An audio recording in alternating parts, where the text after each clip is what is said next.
Welcome, Voyager. Tonight we drift on air rather than water, tracing not a coastline but the weightless path of breeze through time. Our story comes from the days when every gust had a name, and every direction carried not just weather but intent.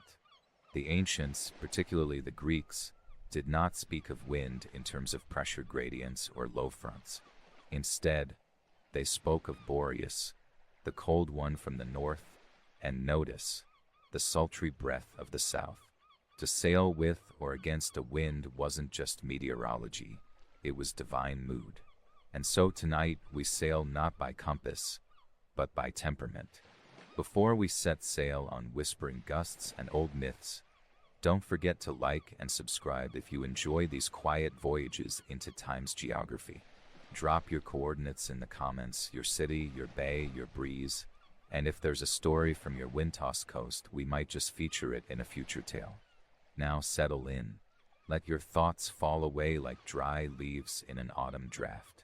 Let the air grow soft around your shoulders, steady and directionless, like the hush that lingers after a storm.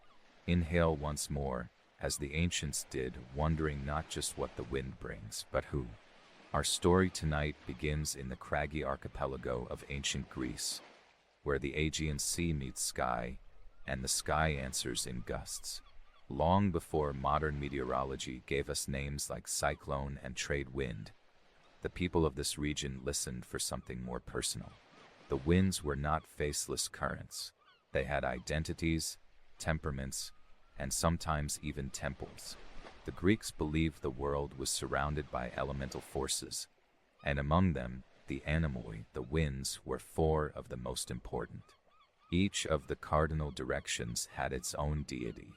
From the north came Boreas, fierce and loud, cloaked in snow. His breath was seen as punishing but purifying, and it was said that his arrival cracked the olives and stilled the fig trees. In Athens, he was revered as a protector, credited with sinking Persian ships during an attempted invasion in 480 BCE. The myth says Boreas was so fond of Athens that he came to its aid like a jealous storm.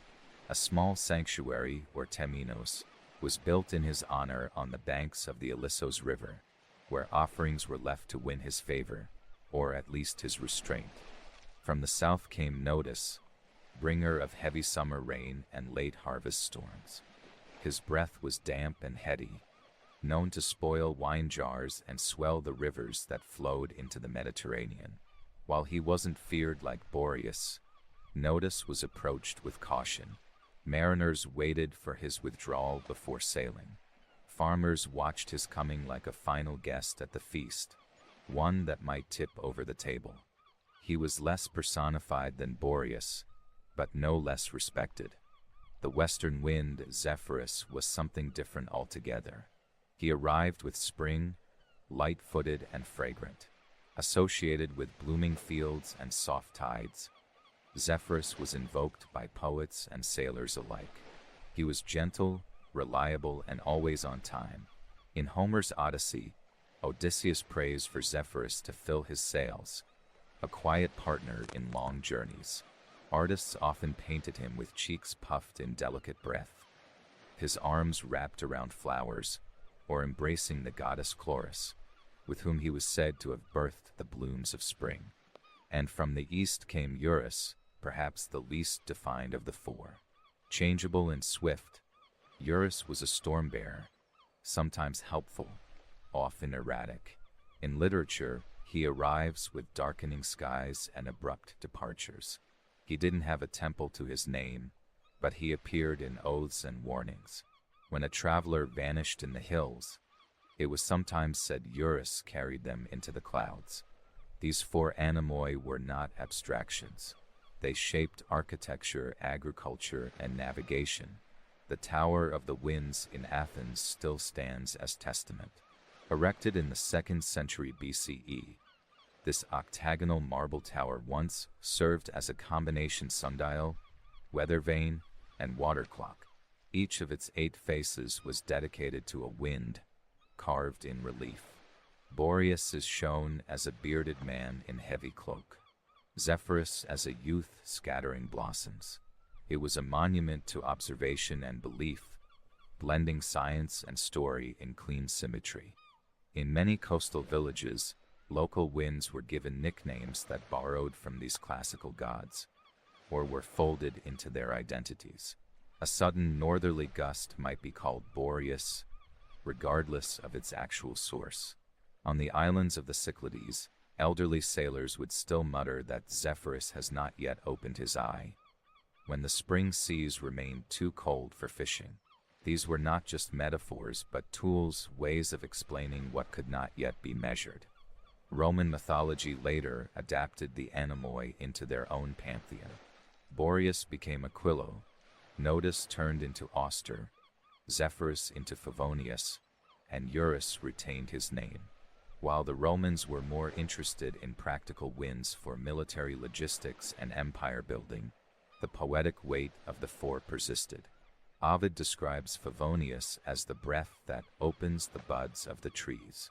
Even in expansion, the myth held winds, no matter the empire, arrived with intention. Beyond Greece and Rome, the tradition of naming winds persisted across geography and time. The Mistral of southern France, cold and merciless, is still blamed for tempers and quick decisions. The Sirocco, blowing from the Sahara across the Mediterranean, was thought to carry not only dust but melancholy. In Arabic-speaking regions, winds like the Shamal and Khamsin came with both meteorological and emotional implications. In Japan, the kamikaze, or divine wind, was once credited with saving the nation from Mongol invasion in the 13th century. Every place has had its version of the anemoi, but nowhere were they more personified than in the stone and song of ancient Greece. Here, in valleys lined with olive groves and sea cliffs sharp as flutes, the wind did not just blow. It arrived with character. It carried stories. It shaped thought. We continue inland, where wind behaves differently, no longer pulled by tide or shaped by headland, but guided by mountain passes and the architecture of cities. In places like Delphi, nestled between the folds of Mount Parnassus, the direction of the wind was considered when consulting oracles. A favorable breeze was said to sharpen visions, while an unexpected draft during a ritual might send priests back to their altars, convinced the gods were unsettled. The philosopher Aristotle, curious about everything that stirred the natural world, attempted to catalog winds in his work Meteorologica. He wrote of 12 directional winds and their unique influences, blending careful observation with inherited names.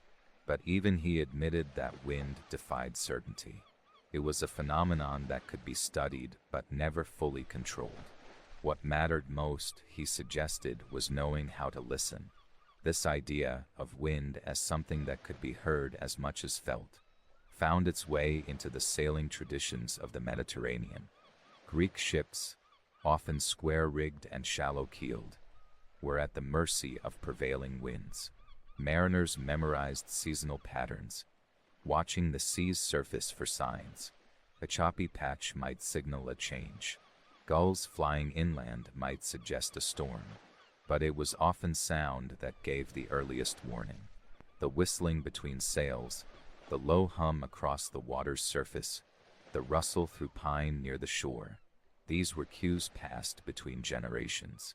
Sailors trained their ears to recognize the song of Boreas or the sigh of Notus long before the horizon shifted. In literature, the winds appear as characters more often than conditions. In the Odyssey, Homer describes how Odysseus received a leather bag filled with storm winds from Aeolus, keeper of the anemoi.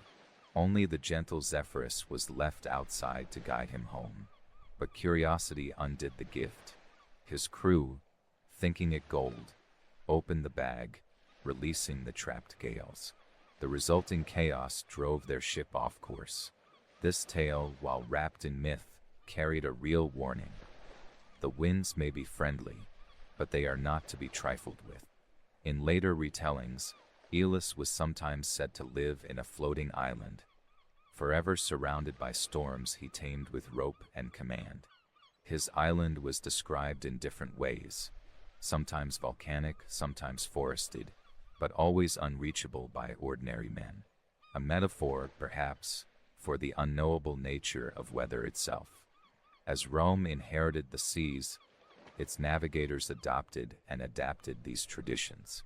Roman merchant ships, though sturdier, still deferred to wind patterns. Pliny the Elder, in his Natural History, described how winds influenced trade routes and dictated planting cycles. He noted that certain winds came with illnesses or carried seeds and insects across regions.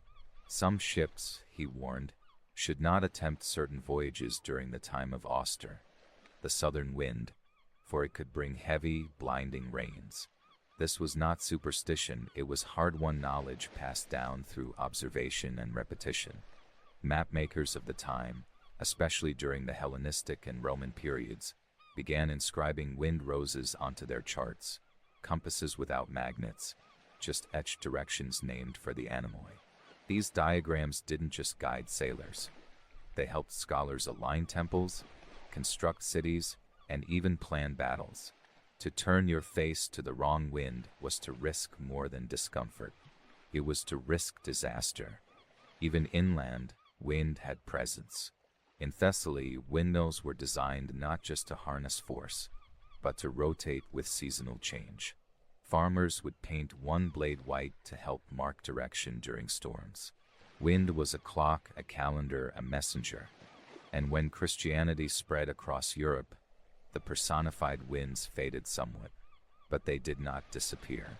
Medieval monks often copied Roman texts, preserving the names of the four principal winds, albeit tucked between newer saints and calendar feasts. In cathedral carvings, faces still puffed cheeks over oceans, a quiet nod to the anemoi. And in certain liturgical chants, winds were still invoked as carriers of divine intent. One Benedictine hymn prays for Zephyrus to carry peace upon the wheat. The preservation of these wind deities was not limited to the West. Islamic scholars of the Golden Age, working in centers like Baghdad and Cordoba, translated Aristotle's and Ptolemy's works into Arabic. They cataloged winds for navigation, astrology, and irrigation. The polymath Al-Kindi wrote about how specific winds carry different qualities, influencing both physical health and spiritual mood. While he didn't name them as gods, the winds still had personality and consequence. In China, during the same centuries, winds were mapped into the broader cosmology of qi, the vital force. The seasonal winds, particularly the east wind, Dongfeng, were associated with renewal and were given ceremonial importance during festivals and farming rituals. Sailors of the treasure fleet under Admiral Zheng He timed their voyages with the monsoon cycles, which they described with reverence and respect.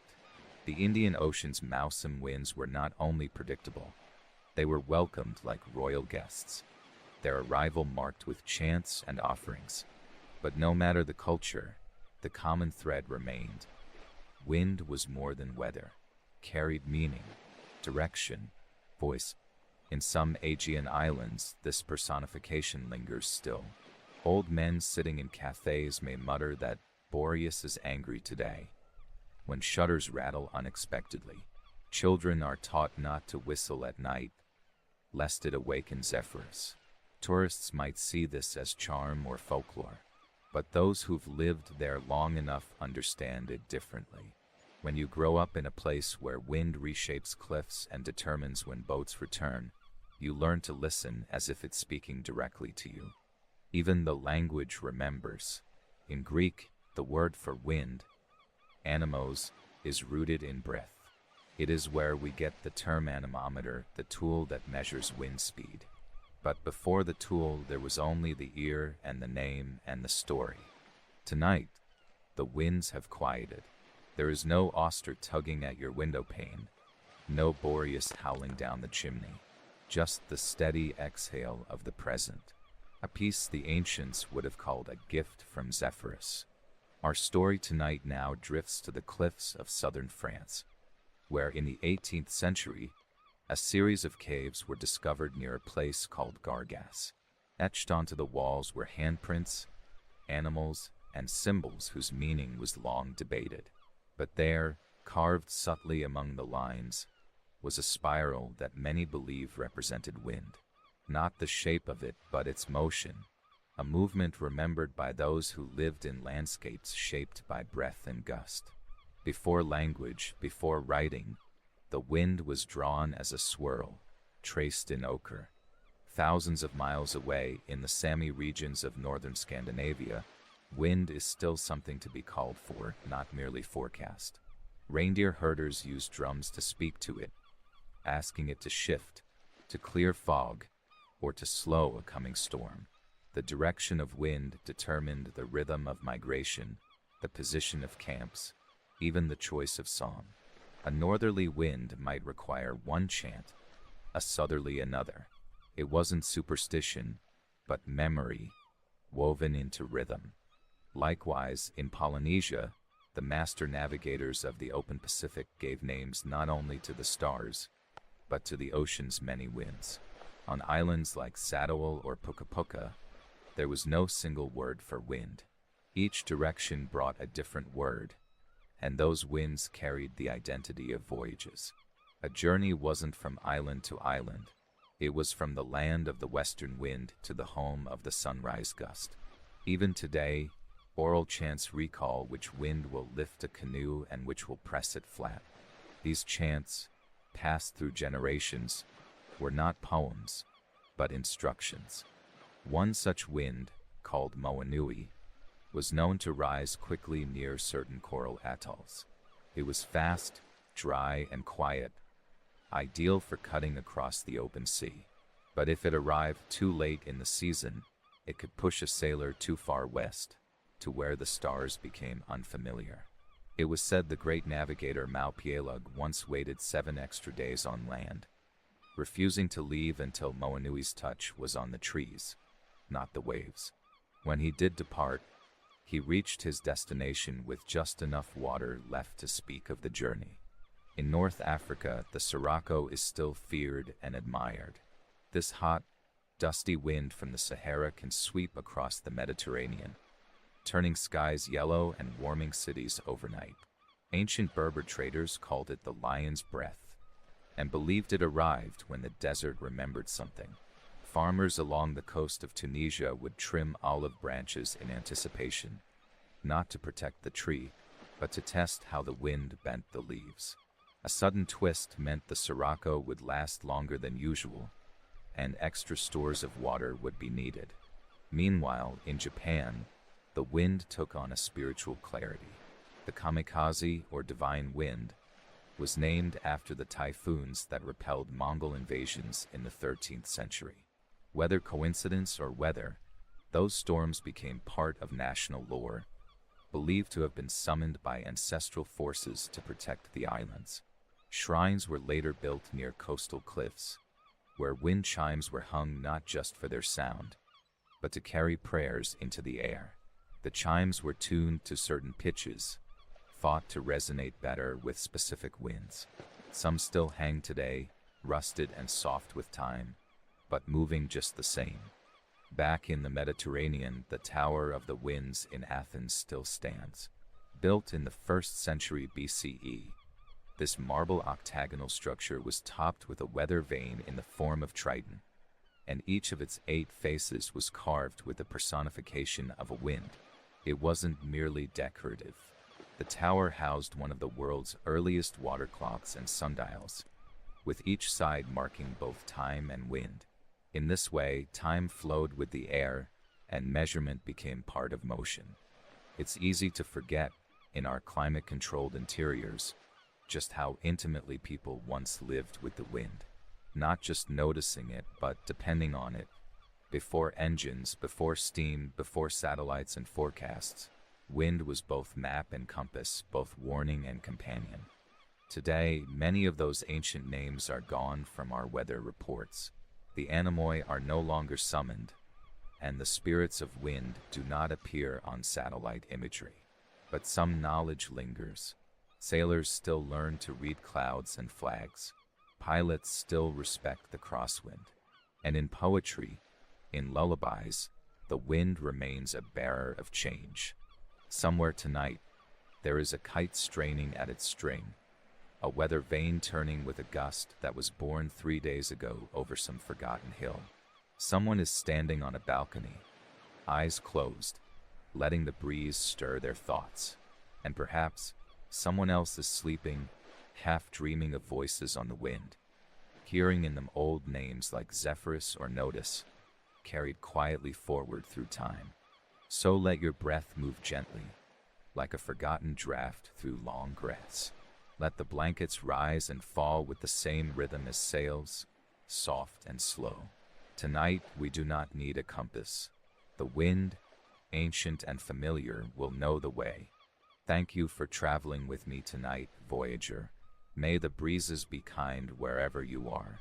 If a wind near you once carried a story or turned a journey, let us know by leaving your coordinates in the comments below. Until then, rest well, and let the gods of air sing you softly to sleep.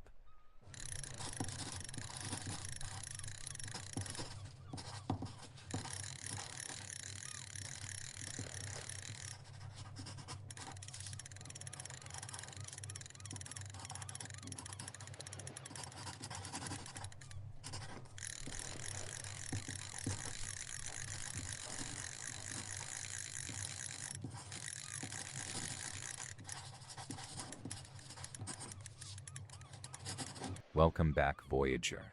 On our second drift of the night, we drift beneath the surface, not toward light, but toward sound. Down into a place where silence doesn't quite exist. This is a story about the ocean and its voice. Not the roar of waves or the crash of surf, but something older, deeper. A kind of ringing that once echoed so far it confused scientists, haunted sonar technicians, and made sailors wonder whether the sea itself kept secrets. Before we set sail, if you've been floating along with us through these watery tales, consider liking and subscribing, and let us know your coordinates in the comments. Maybe your shore once heard something strange coming from the deep, and if so, we'd love to find it again in a future journey. Now let your breathing slow, unclench your jaw, let the tide settle. Picture yourself weightless, just beneath the surface, hearing nothing but the hush between heartbeats.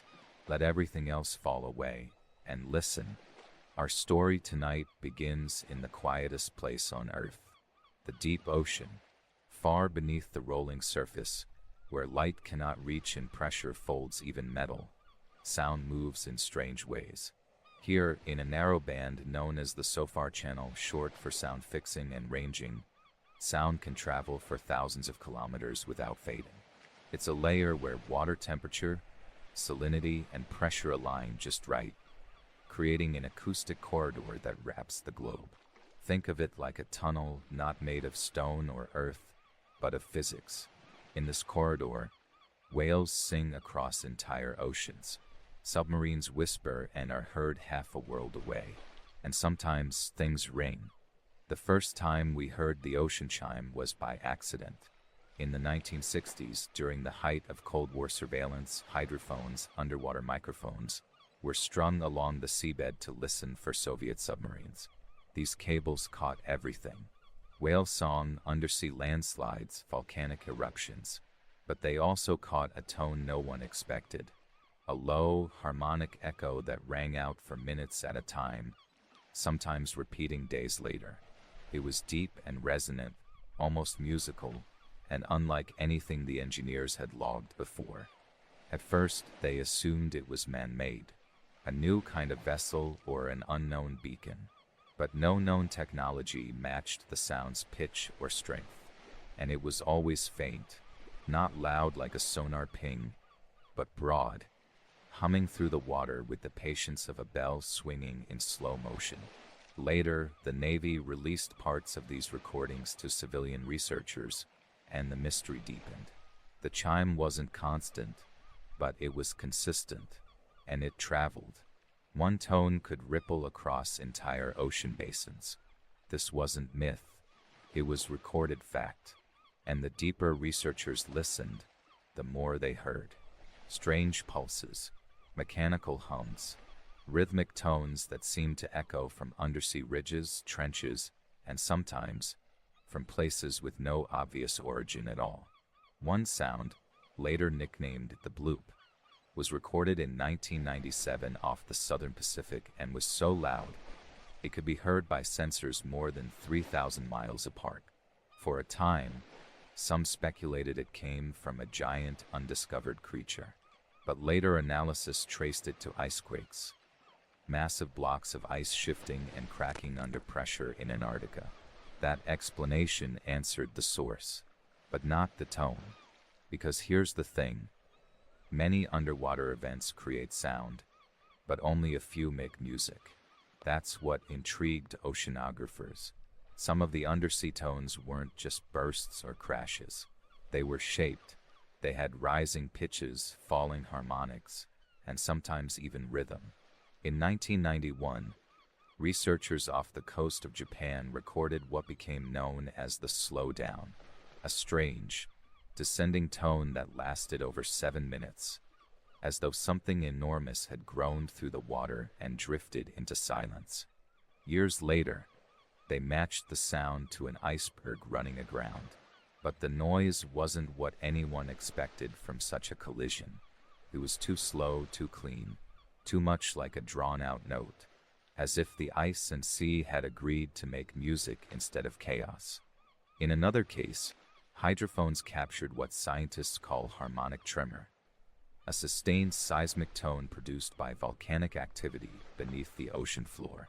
Off the coast of the Mariana Islands, in a part of the sea few ships ever visit, these tremors sounded like long, slow peals, underwater bells, not made of brass, but of magma and pressure and rock shifting gently under layers of salt water. The Mariana Trench, the deepest point in the ocean, is one of the most acoustically active places on Earth. And yet, it's also one of the quietest because the sounds that move through it are often beyond human hearing. We record them with machines, but we feel them in strange ways. Vibrations, pressure changes, that odd sense of something near, even when unseen. There's a term some researchers use, acoustic shadows, places where sounds should be loud, but are inexplicably dampened. These shadows exist even underwater, shaped by geography and current. But sometimes the opposite happens. A place with no known origin will ring out with clarity. It doesn't match any tectonic event, or shipping route, or marine animal. It's just there. A single peal, like a bell without a tower, carried through black water. People often ask why we should care about these things. They're just sounds. They don't sink ships or guide storms. But for those who live by or with the sea, sound is more than vibration. It's presence. It's the proof that something vast and alive is still in motion. Not threatening, just moving. Not always seen, but always heard. And sometimes sound becomes story. Aboard research ships, marine scientists have nicknames for certain noises. The hum, the hinge, the ping that fades, each tagged and tracked like a character in a long underwater play. Some believe we've only cataloged a fraction of what the sea has to say. New hydrophones go deeper each year, and every deployment brings another riddle. Sounds that repeat only in spring, echoes that circle the globe, patterns that resemble language but don't repeat, and always the quiet tolling, low, slow, and unmistakable. When sailors spoke of bells heard at sea centuries ago, it was easy to assume myth. Echoes from churches on land, hallucinations in fog. But perhaps not all those stories were inventions. Perhaps the sea has always rung. We just didn't know how to listen. And now we do. In the earlier centuries of ocean exploration, sound was not something to be measured. It was something to be feared or followed. Mariners spoke of phantom bells tolling in the fog, heard even when no ship or chapel was near. Some claimed these tones were the voices of drowned sailors calling others to join them. Others believed the sea itself had a conscience, and that the ringing was its breath or its warning. These weren't poetic metaphors to them. In the vast unknown, superstition and navigation often overlapped. In the North Atlantic, fishermen of the 18th century told of sea chimes that rang during storms, low pulses that seemed to roll beneath the crashing wind, too regular to be thunder. Some claimed these tones came from far beneath, where cold currents collided with ancient valleys. Even in modern times, off the coast of Newfoundland, divers have reported faint ringing in their ears when submerged at depth. Scientists explain it as a trick of pressure or as interference from sonar activity far off. But those who've heard it describe something more rhythmic, as if a bell were being struck far away, once, then again, then silence. The concept of underwater resonance goes beyond mystique. Certain geological formations can produce harmonic sound under stress. Just as a glass will hum when rubbed at the rim, so too can underwater arches, ridges, and caverns, when exposed to tectonic shift or glacial tension. These tones, though subtle, can persist for hours, like the drone of a massive tuning fork embedded in the crust of the planet. One such formation lies in the Southern Ocean, near the Balleny Islands. Here, volcanic seamounts and glacial shelves create a playground of acoustic oddities. In 2001, hydrophones detected a recurring tone, a frequency that hovered just under human hearing. It would pulse every few hours, then vanish, returning days later in a slightly altered rhythm. Some researchers suspected whale communication, others proposed ice movement, but the pattern didn't fit known sources. It was not a signal exactly, not language, but it wasn't random either. To study these sounds, scientists use a tool called spectrogram analysis, where audio becomes visual patterns of color and time that reveal structure in what we otherwise hear as hum. The mysterious tone from the Balleny region showed a layered, curved descent, like a spiral staircase falling through water. Those who analyzed it likened it to a bell's echo drawn out, stretched long over miles, repeating not in seconds but in days. What makes this so hypnotic isn't just the sound itself, but the consistency of its shape. Something about the undersea conditions there creates repeating harmonics, as if the sea is humming to itself, content with its own voice. And there are more such places. The Gulf of California, though better known for its vibrant marine life, also hides one of the loudest underwater features in the world, the Alarcón Rise, an active spreading ridge. Here, tectonic plates push apart, and magma oozes slowly into the sea. But unlike the explosive violence of above-ground volcanoes, these movements often release sound rather than light. In 2016, hydrophones picked up low, pulsing tones echoing across the basin. Steady, mechanical, yet entirely natural, like a heartbeat slowed to near stillness. Whales, too, use these tones. Blue whales in particular seem drawn to the Sofar channel, aligning their calls with its narrow range. Their songs can be heard across oceans, and they appear to time them for maximum resonance. A single call, pitched just right, can be traced thousands of kilometers. These creatures are not only singers, but engineers of sound. They use the ocean's structure to amplify their voices, just as a bell uses its hollow to carry tone. There is a beauty in the way marine life and geology interact. The deepest places on Earth are not silent voids, but concert halls filled with tones we are just beginning to interpret. From methane seeps in the Gulf of Mexico to the rumbles of undersea earthquakes off Tonga, each sound marks a conversation we've only recently learned how to hear. And it raises a question. If the sea rings like a bell, who or what is listening? We often think of ourselves as observers of nature, distant and apart. But sound does not respect borders. The same tone that echoes from an Antarctic iceberg may wash up as pressure on the sonar of a Japanese trawler. The ring of an undersea tremor might cause subtle vibrations in a coral reef 1,000 miles away. We are within the sound as much as beside it. Even ships themselves hum. Large tankers, cruise liners, even fishing boats contribute to what scientists call acoustic smog, a constant backdrop of low mechanical noise that affects marine life. But below that layer, beneath the thrum of diesel engines and the scrape of propellers, the deeper song persists.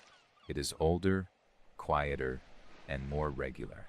When researchers filter out human interference, what remains is an elegant series of tones. Some rise and fall like breathing. Others come in pairs or spirals. Some vanish and never return. Others have been ringing for decades. And in all this, there is still one particular mystery that captivates acoustic oceanographers. In the early 2000s, a series of recordings were taken near the Kermadec Trench, one of the most remote stretches of deep sea on the planet. Amid the usual tectonic rumbles and cetacean calls, a singular sound was captured.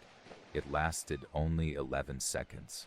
A chime, slow and deliberate, with a harmonic tail that faded over 5 full seconds. It didn't match any known event. No volcano, no ship, no creature. The tone was too symmetrical, too pure. Came once, then never again. Some suggested it was the echo of a small seamount collapsing inward. Others proposed resonance from an ice mass falling from a submerged shelf. But the recording was so clear, and the tone so familiar, that many simply referred to it as the bell. It remains unexplained, stored in the archives, occasionally used in lectures or audio exhibits. You can listen to it yourself online. It sounds, oddly, like a church bell tolling in a distant fog. But there is no church, and no air to carry sound in the sea.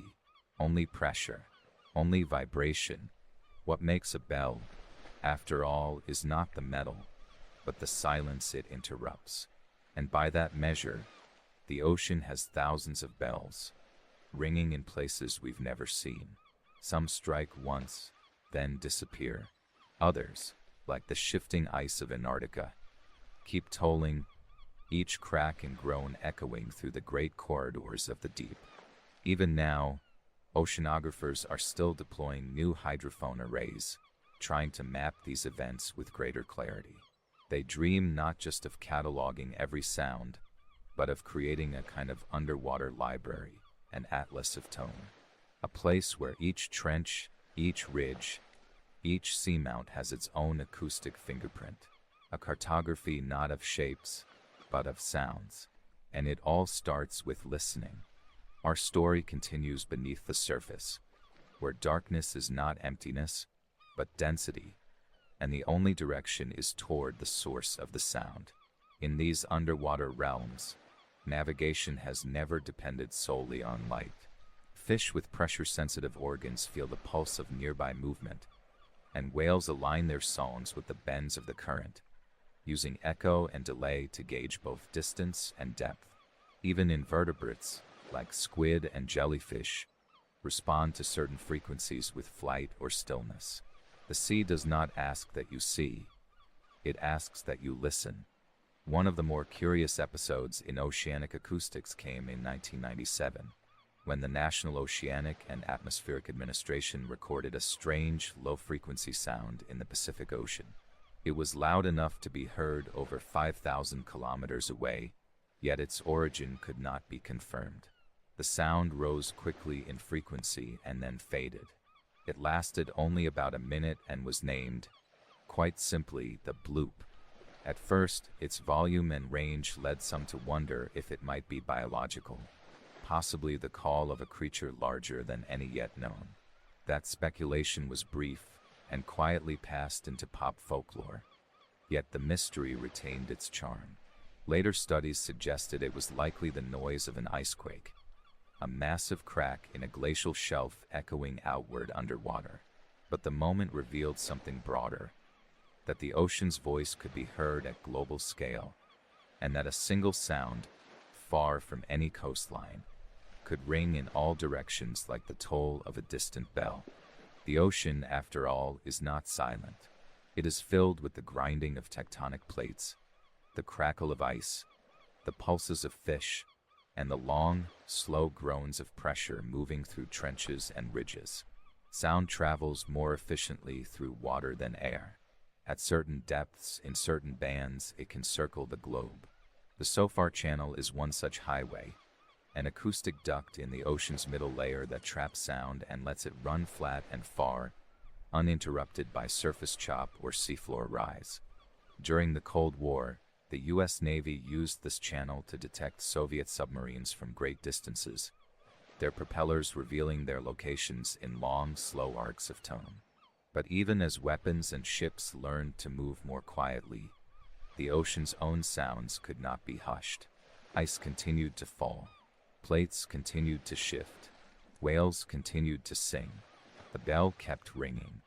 Some scientists propose that we can track environmental change through underwater acoustics.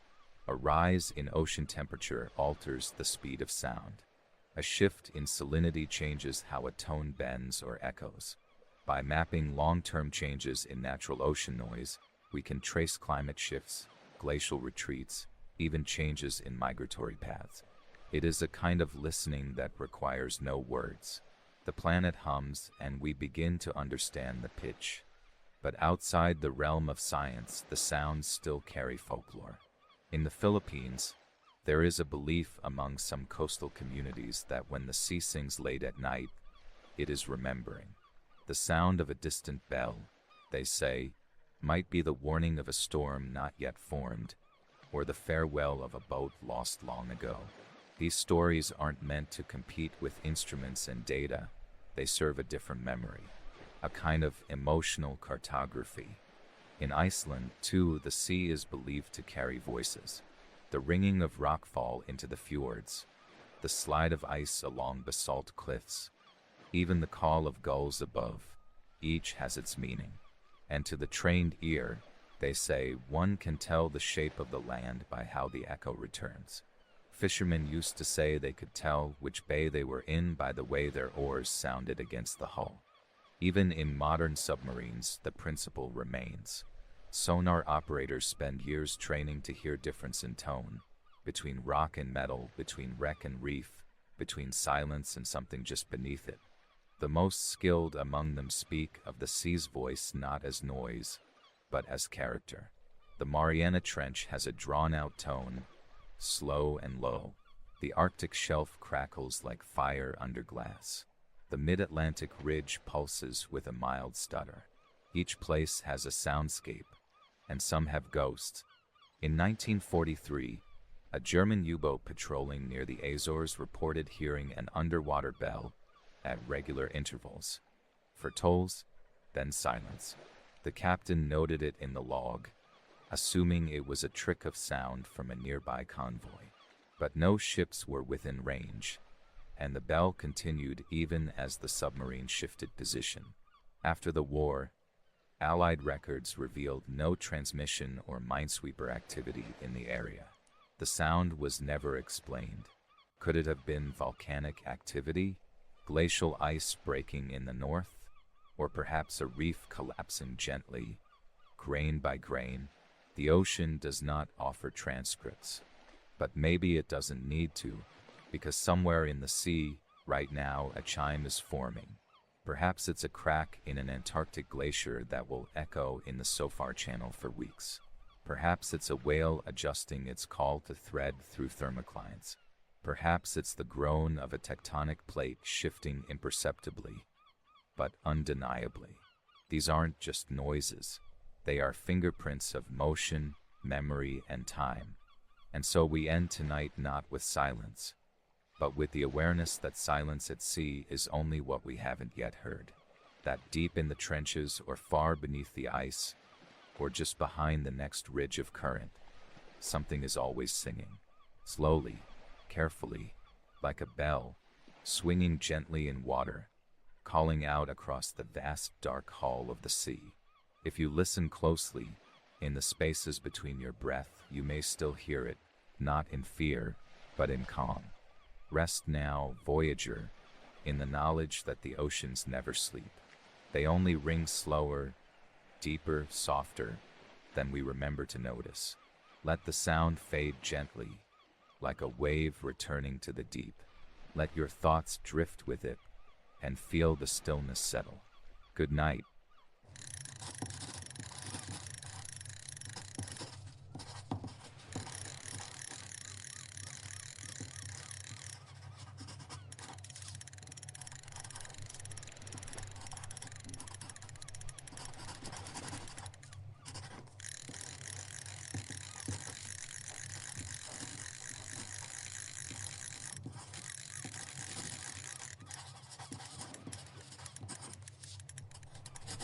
Welcome, voyager. On our third journey of the night, we trace a tide not on a chart, but on claws. A tale of paper lost to waves and crustaceans, of directions scrambled by the shore's smallest cartographers. This is the story of a map, said to have been lost in 1712, swallowed by the sea and returned to land not by tide nor hand, but by crabs, dozens of them, clicking and marching, dragging parchment across wet sand like tiny surveyors with no sense of scale. But before we set sail, if you often drift with us into these forgotten geographic murmurs, do like and subscribe, and leave a coordinate in the comments below. Let us know where you're listening from. If your shore has ever had its own crabby courier or wayward document, perhaps it'll land in a future tale. For now, settle in. Let your limbs go still as driftwood. Imagine the warm hush of sand underfoot, and a breeze that smells faintly of salt and old ink. Let the night fall quietly around you, and breathe slowly, as if matching the gentle rhythm of a moonlit tide. Our story tonight begins on the muddy coasts of Guyana, near a place then called Berbice, where Dutch colonial charts once struggled to keep pace with the sea's shifting banks and the ambitions of traders who tried to own the wind. The year was 1712, and the Dutch West India Company had a fragile hold on the northern edges of South America. Sugar plantations lined the river mouths, and ships arrived to trade spices, textiles, and something rarer still, knowledge of the inlets and estuaries that made this coast navigable. At that time, the coastline here was a place of illusion. The sea came far inland at high tide, and retreated without warning, swallowing jetties and reshaping sandbars with the indifference of a sleeping giant. Dutch cartographers, known for their obsessive accuracy, sent surveyors to map the area's labyrinth of rivers and tidal flats. One of these men, a navigator by the name of Arend de Vries, is remembered in fragments, a ledger entry, a passing mention in a ship's manifest, and the unlikely story tied to our drifting map. According to an archival note tucked inside the Dutch National Archives, de Vries was aboard a small cutter tasked with charting a cluster of inlets near the mouth of the Corentyne River. The journey was not dramatic. The weather was passable, the tides predictable. What wasn't predictable was the gust that tore through the camp one evening, lifting a satchel from the shore and sending it into the tide before anyone could give chase. Inside the satchel was parchment, at least 2 sheets of hand-drawn maps, half complete, detailing new shoals and an unnamed islet that had appeared 2 years prior. De Vries, it said, stood barefoot at the shoreline, shouting at the water as if it might be persuaded to return the maps by logic or pride. The crew searched the beach the next morning. Nothing. But 2 days later, farther north along the coast, another party, Dutchmen resupplying a remote outpost near the Shell Beach, reported something odd. A cluster of soldier crabs, dozens if not hundreds, moving across the flats in a strange, scattered line. Some were clutching strands of papery fiber.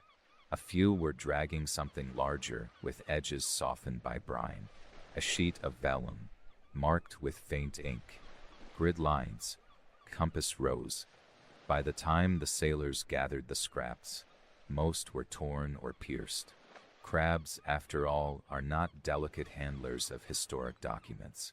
But one portion of the map had survived intact enough to recognize the river mouths and a scribbled note. Sandbank emergent here, watch tide. The tale would have ended as a curiosity if not for what happened weeks later, when a French privateer intercepted De Vries' cutter off the coast. The French captain, amused by the rumor of crab-assisted cartography, allowed the crew to depart, but kept the ship's charts as prize. Months after that, an embellished version of the story appeared in a Dutch merchant's letter home, claiming that the crabs of Burbus now draw better maps than our own men.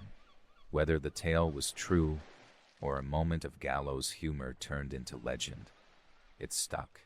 So much so that when later maps were issued of the region, certain inlets bore unofficial names like Crab Reach and Claw Strand, though these did not survive into modern atlases. There is a truth buried under the crust of this tale, though. Soldier crabs, Coenobita compressus and related species, are known for their odd habits. In places like Australia and the Caribbean, they travel en masse, dragging debris with them across great distances. In the Galapagos, researchers once observed crabs carrying bits of plastic and cloth into their burrows. It's not a stretch to imagine a crab colony moving over a beach littered with damp paper, disturbing and redistributing it piece by piece, guided not by purpose, but instinct and tide.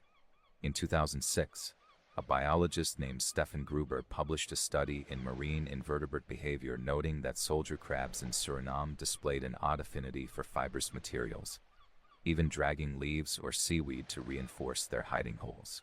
Though not conclusive, it suggests that stories like De Vries may have foundations in real behavior, just misunderstood, magnified, and repeated. The Guyanese coast today still tells stories, though few are written. The land moves in slow pulses. Mangroves creep and retreat. Fishermen speak of ghost rivers, places where the tide moves in reverse or vanishes mid-channel. And though no crabs have been caught with parchment and claw in modern times, the shoreline remembers how quickly information, once lost to the water, can be rewritten by whatever washes up next. It makes you wonder how many maps we've mistaken as deliberate, when in fact they were only ever accidents, muddled impressions carried in on the feet of something small. And perhaps that's part of why this tale lingers. Not because of the crabs, amusing though they are, but because we want maps to be fixed, certain, permanent. And nothing about the sea is. In colonial archives, there's one final mention of Arent de Vries, not in connection to the lost map, but in a routine log 2 years later, marking his safe return to Amsterdam and promotion to assistant chartmaker, which suggests the story didn't ruin him. Perhaps it even helped. It's hard to say, but those who sailed with him reportedly kept a habit, even years after, the practice of weighing down their satchels with stones at night and checking the shoreline for claw marks in the morning. In the decades that followed the tale of the crawling map, sailors along the Atlantic coast developed a peculiar superstition. It wasn't about storms or sirens, but paper. Some captains insisted that maps be kept sealed in barrels overnight. Others forbade writing anything near the waterline after sundown, especially on fresh parchment, as if the sea had developed a taste for inked vellum and might call upon its many-legged emissaries to retrieve it. A British hydrographer named Elias Pym recorded one such encounter in his travel journal from 1743. Anchored near the Orinoco Delta, Pym's crew spotted what they thought was a disoriented scroll drifting ashore, caught in the legs of a crab that seemed to have lost its way. When they recovered it, it was only a shredded fragment of sailcloth with a crude, childlike compass scrawled in charcoal. But the incident rattled them. They placed the cloth inside a glass bottle, sealed it with wax, and returned it to the tide the next morning, hoping, as one sailor wrote, to confuse whatever strange archive the ocean had begun to keep. That same century, mariners along the West African coast, especially in what was then called the Gold Coast, shared a similar belief. Fishermen claimed that land crabs carried lost items back inland if the sea had no use for them, including coins, bits of torn clothing, and in one curious account, a sailor's journal page, scratched in Dutch and salted stiff. That fragment, now stored in a maritime archive in Rotterdam, reads only, "Chart of the Southern Fork, marsh thick, watch for false bank, crabs walked north." Its authenticity has never been verified. By the 19th century, the era of myth and margin notes had begun to give way to stricter surveying. Triangulation, measurement by sextant, and formal hydrographic expeditions all made maps less susceptible to lore. And yet, there are still modern whispers. In 1979, a team of coastal ecologists near Suriname reported a bizarre observation during their mangrove survey. While camped along a remote beach, they awoke one morning to find their waterproofed map pinned under a rock the night before, missing. Footprints trailed down to the surf. Not human, not quite avian. When they followed them, they found the map 10 meters away, caught on driftwood with several small crabs nearby. The incident never made it beyond their field notes. And this is where the magic of stories like these begins to curl around the edges of fact. Perhaps a map lost to the sea in 1712 was never recovered by soldier crabs at all. Perhaps it was buried in mud, torn by tide, and simply reimagined by lonely sailors with a fondness for strange coincidences. But we still find meaning in the idea, don't we? That the littlest creatures, those often stepped over or swept aside, might one day carry something as weighty as a record of place. That something so fragile, paper, memory, ink, could be rescued not by force, but by accident. In Polynesian navigation traditions, there's a related but more deliberate custom. Navigators, sailing by star and swell, sometimes set small shells or stones in sand to represent islands or currents. These tactile maps, passed down orally, were never meant to survive forever. They were taught, then scattered. The sea would shift, and so too would the chart. In a way, that philosophy mirrors the story of our crab-born map, an understanding that no version of the world remains untouched. In the Philippines, there's an old term, pamahian, which refers to superstitious practices born from ancestral belief. Fisherfolk in certain coastal areas still leave small offerings at low tide, whispering hopes that lost nets or canoes might be returned. A crab dragging something across the beach in such regions wouldn't be cause for alarm, but a sign, a gesture, a reply. And who are we to say the ocean doesn't answer? Modern mapping has removed much of the uncertainty. Satellites do not lose their papers. GPS does not fear rain. And yet, cartographers today still confront mysteries. Sandbars that appear where none were, islands that vanish without explanation, undersea ridges once mistaken for land. For all our tools, the sea still edits our understanding. And so the story of De Vries and his lost chart endures not because it proves anything, but because it feels like the sea talking back. A refusal to let paper be the final word.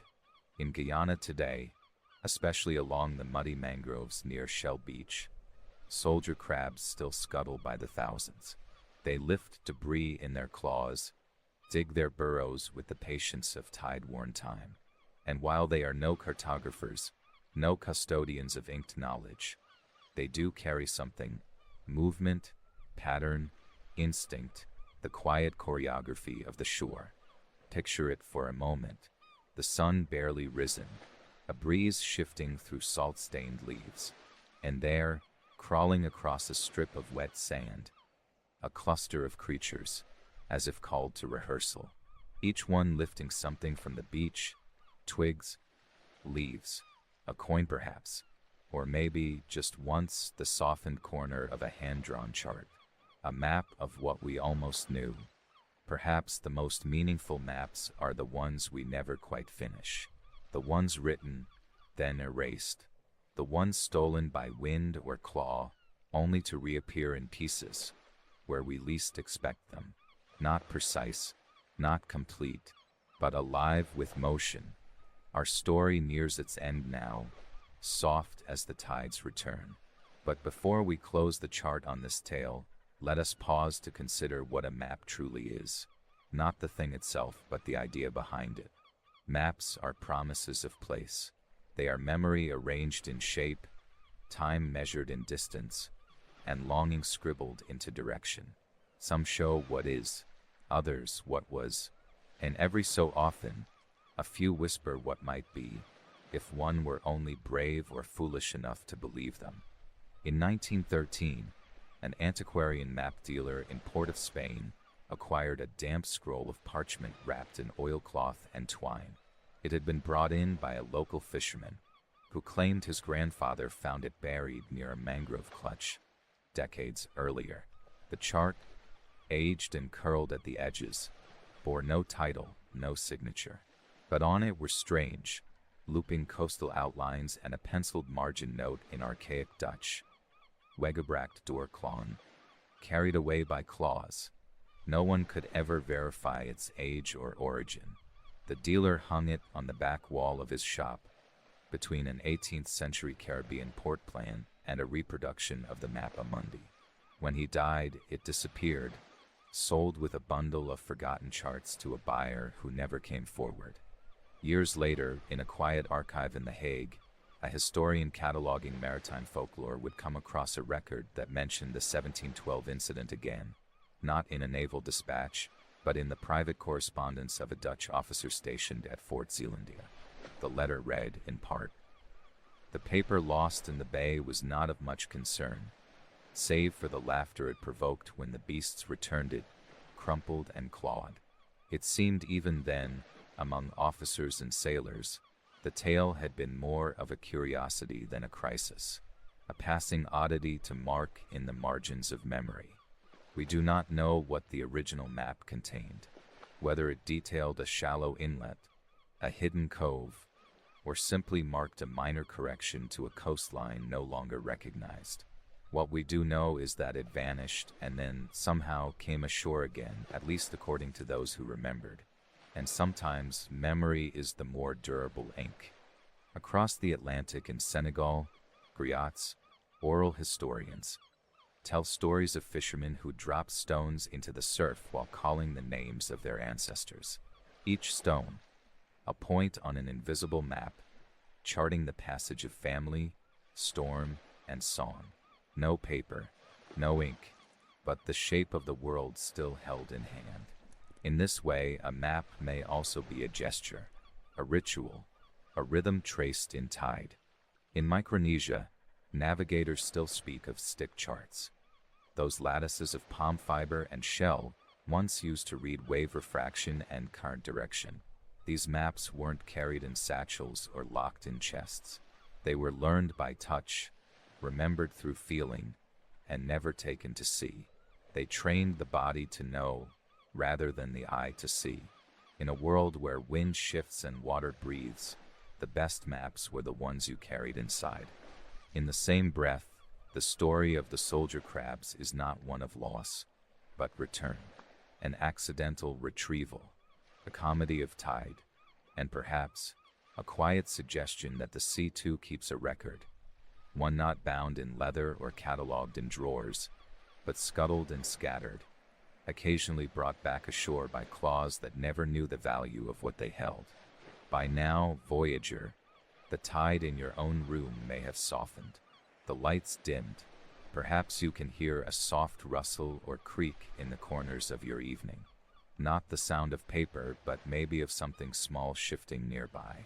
Let it be the echo of tiny feet on wet sand. Let it be the sound of crabs dragging the edge of a forgotten tail back toward the land. What matters isn't whether they truly brought the map ashore. What matters is that we kept telling it. Because stories are like shorelines, shaped by each wave that touches them. Each retelling wears the edge, shifts the grain, smooths or sharpens a feature. And in time, the map becomes not a copy of the world, but a reflection of how we imagined it might behave, if given the chance to rewrite itself. Tonight, we close this map not by folding it neatly, but by letting it drift.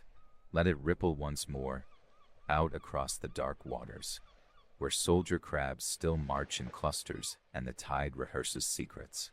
Should you ever walk a quiet beach at low tide, look down, not just for shells or driftwood, but for something small, curved, and damp. If it's paper, even in fragments, even if water-blurred or claw-torn, hold it gently. It may be only a scrap, or it may be a map no one else remembers. And if not, well, perhaps the sea will write another. Good night, voyager. Sleep well.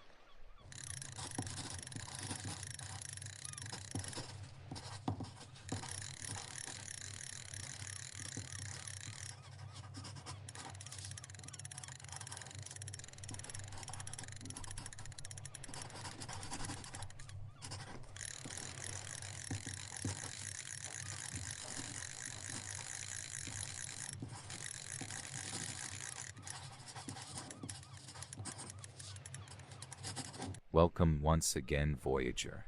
On our final tale of the night, we descend into cool stone and hushed candlelight, into the echo of footsteps beneath frescoed ceilings and soft marble vaults. This is not a tale of stained glass or scripture, but of a compass buried quietly in the shadow of the world's most holy ground. A tale of Jesuits, of old maps, and of tools that once trembled in the wrong hands. Apparently, if you bring a compass into the Vatican, it doesn't always point north. But then again, maybe that's just the cardinals spinning. Before we dive in, if this is the sort of whispering wander you enjoy, remember to like and subscribe, and share your coordinates in the comments below. Tell us where you're listening from, and if an old map or myth once touched your hometown, we'd love to feature it in a future tale. Now, let the edges of your breath soften. Let the air around you slow. Picture candlelight dancing across marble, a draft curling through a high stone corridor. Settle into the silence, where pages once turned by hand and ink took centuries to dry. Our story tonight begins not in Rome, but far to the east, along a coastal inlet in Qing, China, sometime in the early 1600s. Here, Jesuit missionaries were navigating more than language and belief. They were navigating direction itself. At the time, Jesuits were among the few Europeans permitted within the Ming dynasty's imperial court. They brought with them not just scripture, but knowledge, mathematics, astronomy, and tools like the magnetic compass. Unlike the crude iron needles used in Europe, the Chinese had long refined their own navigation systems, suspending finely balanced slivers of lodestone on silk threads, reading water currents and starlight with a sophistication few outsiders grasped. The Jesuits, particularly Matteo Ricci and his companions, were impressed, and in turn shared Western scientific ideas, including cartography. Ricci famously produced the Great Map of 10,000 countries, blending Chinese and European geographic knowledge into one remarkable scroll. But with that gift came suspicion. For many in the East, compasses and sextants seemed eerily precise, unnatural, tools that could summon invisible forces or divide heaven into angles. Some believed they were instruments of sorcery, and so, while scholars admired them, others whispered against them. Jesuits began to hide their instruments when traveling inland, wrapping them in cloth or passing them off as relics. Some buried them during nights at remote missions, unearthing them only under moonlight. This caution would echo westward, carried not by wind but by fear. By 1620, rumors had reached Rome of missionaries accused of strange practices. There were whispers in the corridors of the Inquisition, where suspicion flickered like flame. Most were cautious not to name their brothers too directly, but stories found their way into the margins of letters. A Jesuit in Goa, accused of causing storms by watching the stars. Another in Macau, said to use magnetism to draw ships toward his harbor. Within the Vatican walls, some began to question the wisdom of these scientific missions. Though the Church had long embraced learning, It walked a narrow line between wonder and heresy. Galileo's shadow stretched longer each year, and maps, once a divine art, were becoming too precise for comfort. In this climate, the idea of burying tools became more than caution. It became necessity. There is no single record that speaks of a compass being buried beneath the Vatican, but there are hints, scribbled like notes in the margin of a prayer book. One archivist in the Archivum Secretum, what is now the Vatican Apostolic Archive, mentions an instrument of foreign magnetism, concealed near the Court of Maps. Another, from 1703, refers to a drawer that shall not be opened during conclave, for it disturbs the readings. What exactly disturbed them is unclear, but we know that deep below St. Peter's Basilica lies a network of passageways and chambers, some Roman, some Renaissance, some still sealed. Among these is the Bibliotheca Secreta, once used to house books and maps not deemed fit for the general clergy. Hidden works on astronomy, ancient languages, and at least one worn copy of the Ricci map. Beneath that chamber is the old cartographer's vault, where globes were hung from brass hooks and ink was rationed like wine. A place for scholars who drew the heavens but were advised not to look too long into them. Some say that when Rome was under threat during the Napoleonic invasions, a priest carried a bundle of navigation tools from this vault and placed them into a sealed box near the tomb of an unnamed saint. Others claim the compass, small, worn, and fixed inside a carved olive wood ring, was slipped into the wall itself, behind a fresco in the corridor leading to the map room. We may never know for certain, but the story holds weight for a reason. It touches the tension between belief and measurement, between the divine and the directional. A compass can point north, but it cannot answer why north matters.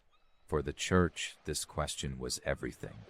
Even now, archivists occasionally find curious entries in the old inventories. Instrumentum ferrum, annis clausa, or iron instrument, axis closed. One cardinal in the 1800s is said to have forbade any drawing of star charts within 100 meters of the archives, fearing they would stir what once spun. But why such fear over a compass? It seems harmless now, a relic, a traveler's keepsake. But for centuries, direction was a matter of trust. Pilgrims walked toward Jerusalem by faith, not azimuth.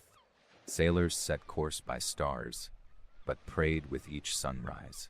A device that removed uncertainty was not always welcomed, could make maps speak too clearly, and clarity for some was dangerous. The Jesuits, however, continued their work.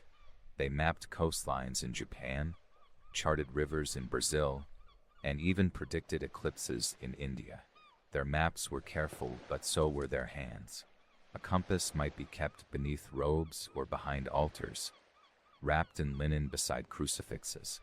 One letter from a missionary in the Philippines describes how he kept his magnetic dial inside a hollowed-out Bible, using it only when the villagers were asleep. Another, in New France, said he carved his compass into the base of a wooden cross, turning it like a secret.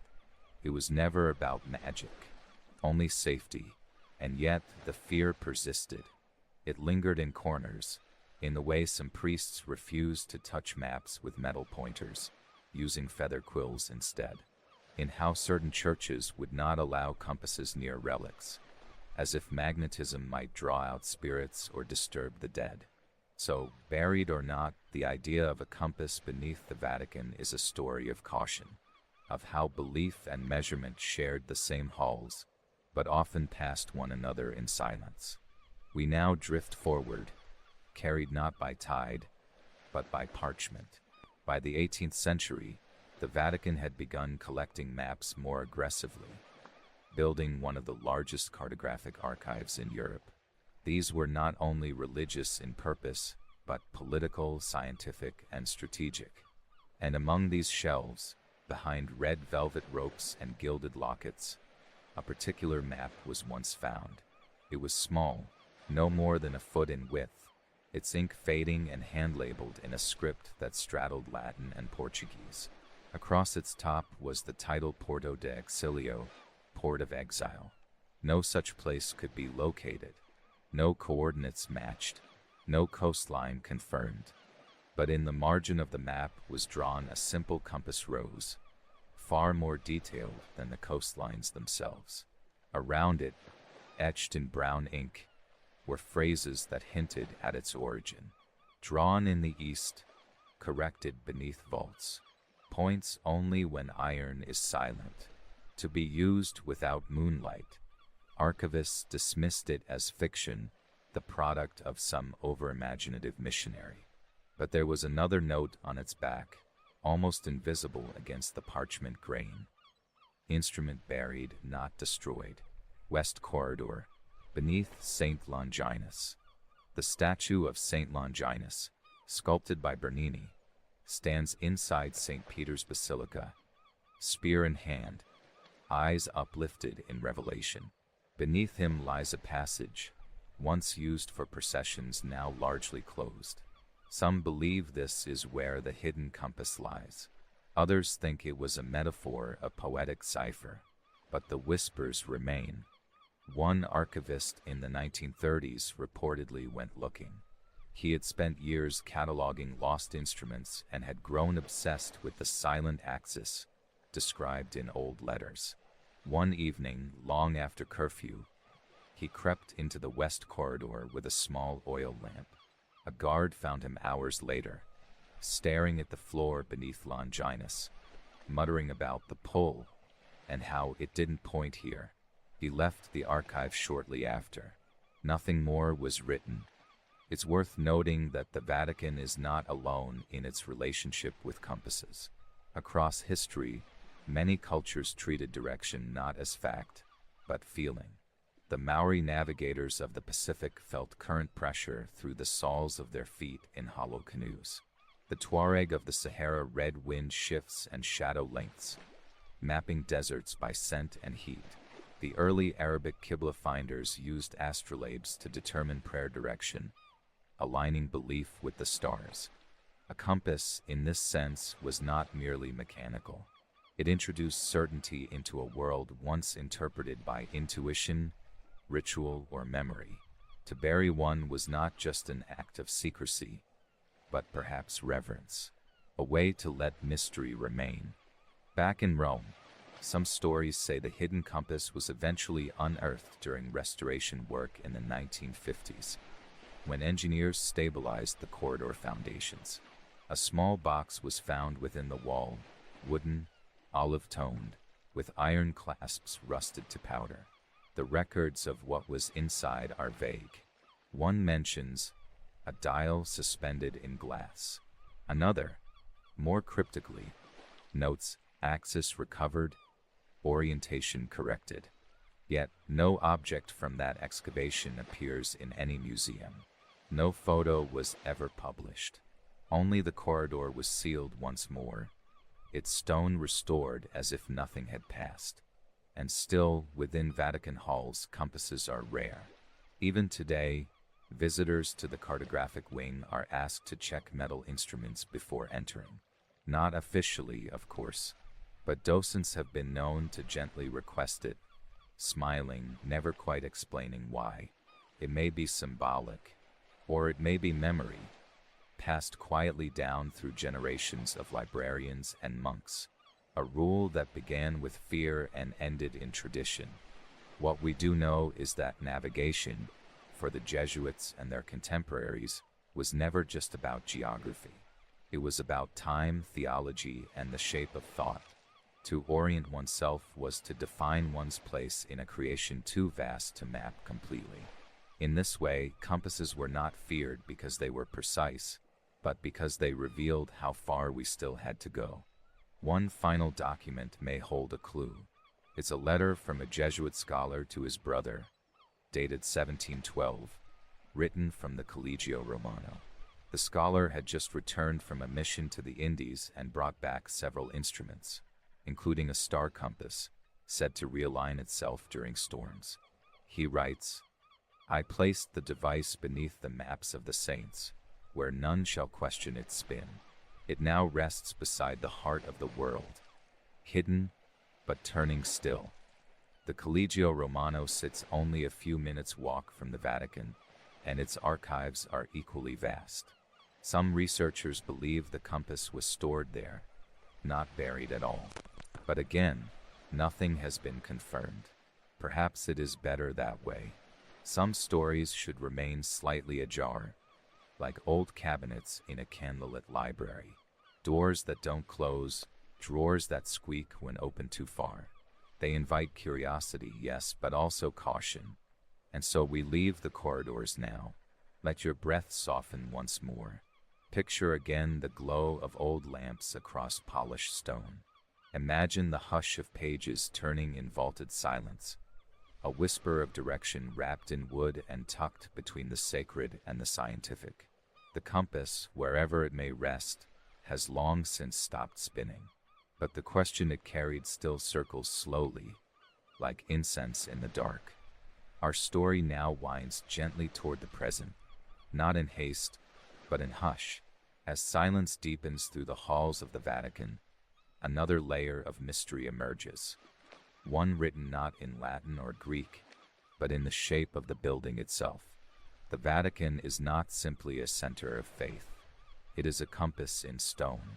St. Peter's Basilica, viewed from above, reveals a radial design, lines radiating outward from the dome like the spokes of a great wheel.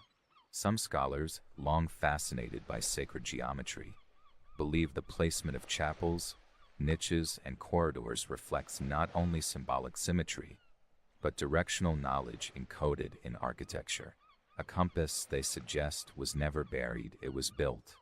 There is a small window, just beneath the dome, where on certain days of the year, sunlight lands on the floor in a perfect alignment with the main altar. It is said that this was by design, that the light marked both solstice and equinox, allowing priests to orient liturgical calendars with the sky. Navigation, once again woven with devotion. Elsewhere, the Vatican's gardens house older clues. One path curves like a spiral, ending at a stone with no inscription. A few researchers have linked its position with magnetic anomalies recorded in the area, but such theories are quickly dismissed, folded back into the fabric of polite denial. Yet the stories persist, told softly, like prayers. There is a tale, shared among archivists late in the evening, about a monk who walked the same route each morning before sunrise. For 40 years, he was never seen to deviate. Always the same pattern, down the corridor behind the statue of St. Helena, past the mosaic of the shepherd, up the narrow stairwell near the apostolic library. When asked why, he would smile and say only, "I follow the old arrow." When he passed away, no arrow was found, but etched into the side of his wooden desk, beneath layers of ink stains and candle wax, was a drawing. Compass rose, one line carved deeper than the rest, as if traced over again and again. Back beyond Rome, across oceans and continents, similar patterns appear. In Jesuit missions from China to Brazil, hidden beneath chapel floors or behind classroom walls, old instruments have been uncovered, some wrapped in cloth, others embedded in brick, each one altered in subtle ways. A reversed needle, a missing cardinal mark, a central axis fixed in place. It's as if these compasses were meant to point somewhere not of the earth, but of thought. Not north or south, but inward. Perhaps the fear was never about the compass itself, but what it allowed, a way to navigate without confession, to orient without absolution. In an age where the heavens told stories and stars held saints, direction had to pass through doctrine. Anything else was suspect. And so, to keep wonder sacred, it was hidden. Today, if you visit the Vatican museums and walk slowly, you may feel a quiet pull in certain rooms. Not a draft, not a breeze, but something subtler. A sense of alignment, of being gently turned, as though the air itself nudges your shoulder, inviting you to face a different way. In the gallery of maps, green and gold frescoes stretch the length of the hull, depicting Italy in radiant medieval artistry. But tucked near the ceiling, above the painted coastlines and mountains, is a solitary emblem, a needle wrapped by vine. It appears only once. Some believe this was the artist's homage to the buried compass. Others say it's merely decoration. But as with all such symbols, its power lies in its placement, and in the minds of those who notice it. As the story draws to a close, let us return to that quiet moment. The one when the compass was lowered gently into earth or marble, wrapped in linen, kissed by breath and sealed away. Whether beneath the Vatican stones or inside a scholar's drawer, the act was one of reverence, a way to hold direction still even when the world moved too quickly. Let your body ease now, like a needle settling on calm waters. Let thought drift toward sleep, guided not by points on a map, but by the soft spin of curiosity. Imagine candlelight flickering across frescoes, the echo of footsteps on marble, the trace of iron beneath stone. The compass waits not to be found, but to be felt. And tonight, perhaps you have turned just slightly toward it. Thank you for joining this quiet journey. If you found yourself gently carried, please leave your coordinates in the comments, so we know where the needle has pointed you from. Like and subscribe if you'd like to be guided back to us again. Good night, Voyager. The vaults are closed, the maps rolled, the stars outside still turning, and beneath it all, the compass rests, unburied in you.